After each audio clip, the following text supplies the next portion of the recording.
안녕하십니까, 문털란TV입니다. 한동훈 비대위원장이 대구 지원 유세를 갔죠. 거기서 대구 유권자를 향해서 한 발언인데, 관중석에서 내려와 달라, 사이드라인에 있지 말고 우리와 같이 뛰어달라, 이런 발언을 했습니다. 대구가 사전투표율이 전국에서 최저로 나타났습니다.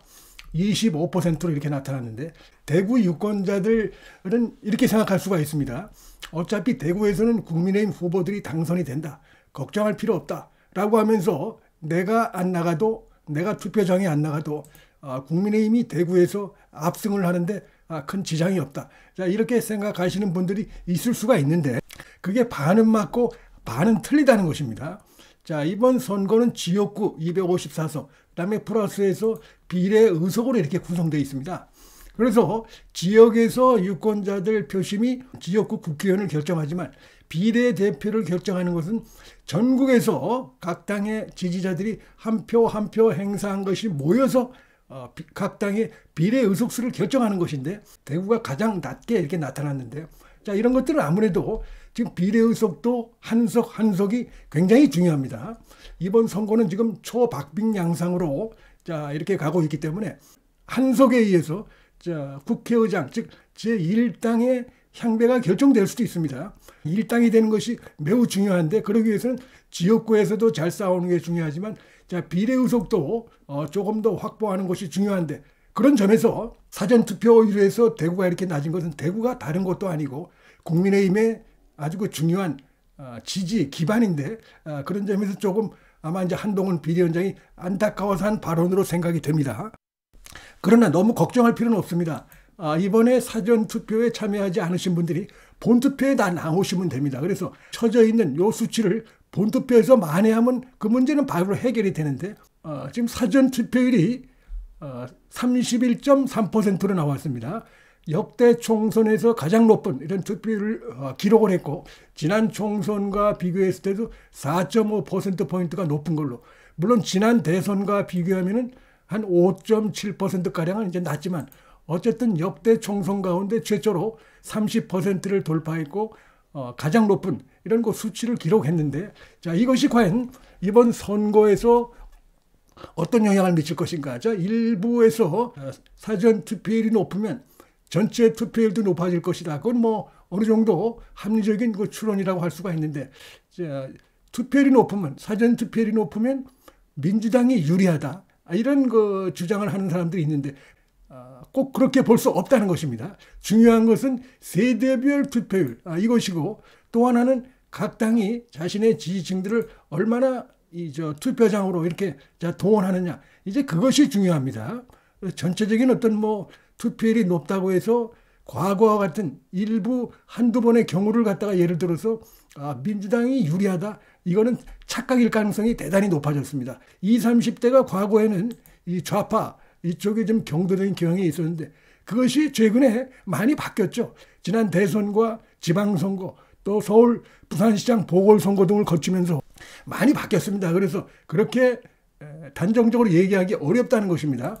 자, 하나하나 좀 구체적으로 왜 그런지를 좀 살펴보시겠습니다. 일단 이 검정색 막대 그래프가 2016년도 20대 총선에서 이거 세대별 투표율이고, 자, 이 분홍색, 붉은색이 자, 지난 총선 21대 총선에서의 세대별 투표율인데, 보면 이제 20대, 30대, 40대가 2016년 20대 총선에서는 투표율이 50%대를 기록하고 있었습니다. 그리고 이제 50대가 60% 턱걸이를 했죠. 그리고 60대 이상이 71%를 기록한 바 있는데, 자, 지난 총선에서 보면은 자, 20대, 30대는 그대로 50%대 후반을 나타냈고, 40대가 60%대 초반으로 이렇게 올라갔습니다. 조금씩 올라가고 있죠. 그 다음에 50대가 71%를 기록했고, 60대 이상이 80%를 기록했습니다. 그래서 보면은 60대 이상이 투표율이 제일 높고, 20대, 30대가 전 연령대에서 투표율이 낮다, 이렇게 볼 수 있습니다. 그래서 바로 이런 점 때문에 투표율이 높다는 것은 반드시 좌파 정당에게 유리하다, 이렇게만 단정적으로 볼 수 없다는 것입니다. 이 보수 정당, 우파 정당에 대한 지지율이 높은 60대 이상에서 지금 상당히 높은, 상대적으로 아주 높은 투표율을 기록하고 있기 때문에 그런 점이 있다는 것이고. 근데 이제 지난 21대 총선을 보게 되면 확실히 자, 젊은 층들 20대, 30대에서 보면은 민주당에 대한 지지도가 굉장히 높았습니다. 자, 20대를 보게 되면은 56.4대 미래통합당, 국민의힘 전신은 31로 이렇게 나타났고, 30대도 보면은 거의 더블 스코어로 민주당의 표를 몰아준 이런 것이 나타납니다. 30대도. 뭐 40대는 뭐 그제나 지금이나 마찬가지고, 자, 50대도 그렇고, 그러나 이제 60대 이상에서는 거의 그 더블 스코어 가까이 미래통합당, 우파 정당을 지지한 것으로 자, 이렇게 나타나고 있는데, 여기서 잘 보셔야 될 것이 바로 그 20대, 30대, 특히 그 30대에 관한 것인데, 지난 총선에서 보면 30대도 거의 그 더블 스코어 넘게 이렇게 해서 민주당을 지지한 것으로 되어 있는데, 여기 지금 굉장히 변화됐다는 것입니다. 이게 30대가 최근에 이 각종 여론조사, 최근까지 실시된 여론조사를 봐도 크게 변화된 것이 나타나고 있다는 것이고, 50대에서도 상당한 지금 변화가 나타나고 있습니다.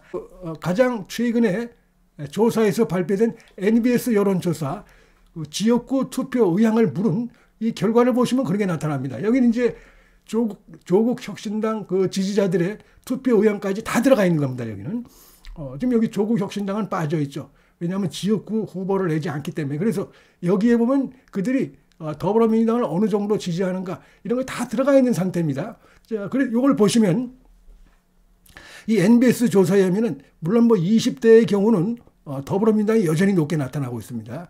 근데 30대를 보게 되면 31%대 29%로 불과 2%포인트로 좁혀져 있습니다.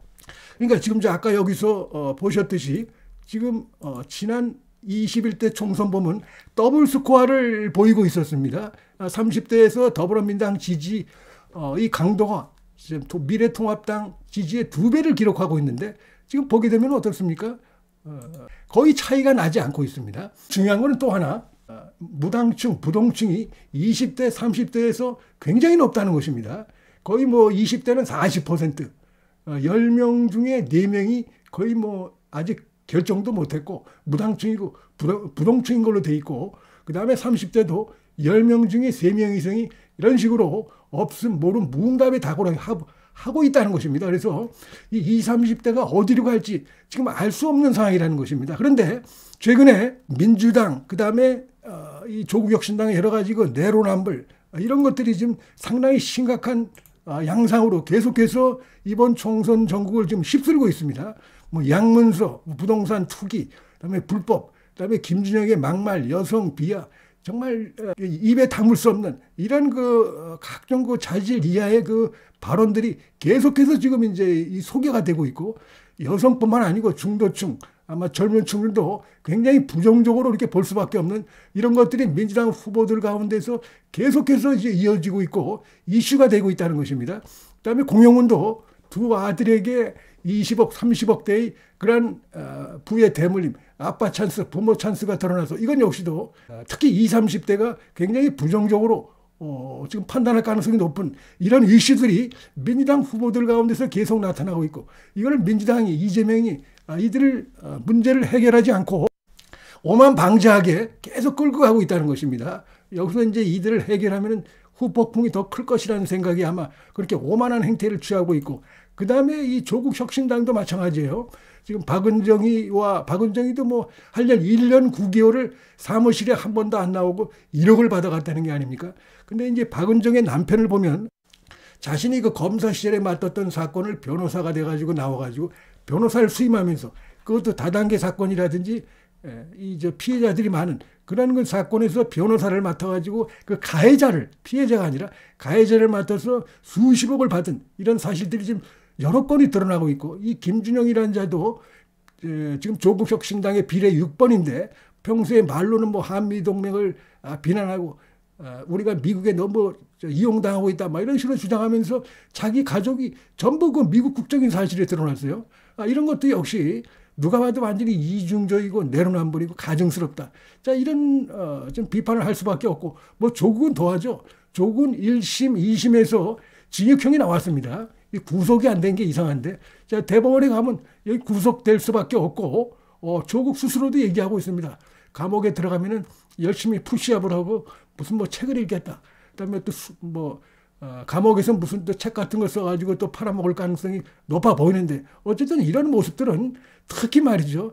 이 정치에 때가 묻지 않은 20, 30대의 눈을 보면 정말 이해할 수 없는 것이고, 자, 이런 자들이 어떻게 그 표를 달라고 하고 국회에 들어가고 이게 말이 되느냐 이런 생각들이 강할 겁니다. 그래서 이런 부분들이 있기 때문에 지금 그 지난 21대와 같은 이런 상황이 벌어질 가능성은 현재로 봐서는 아주 희박하다 이렇게 볼 수 있다는 것입니다. 그리고 또 하나는 말씀드렸듯이 60대 이상이 굉장히 지금 이제 투표 이 참여율이 높고 여기서는 이제 우파 정당에 대한 지지율이 굉장히 높은 상황입니다. 그래서 이런 점들을 봤을 때 그다음에 또 하나 이런 게 있습니다.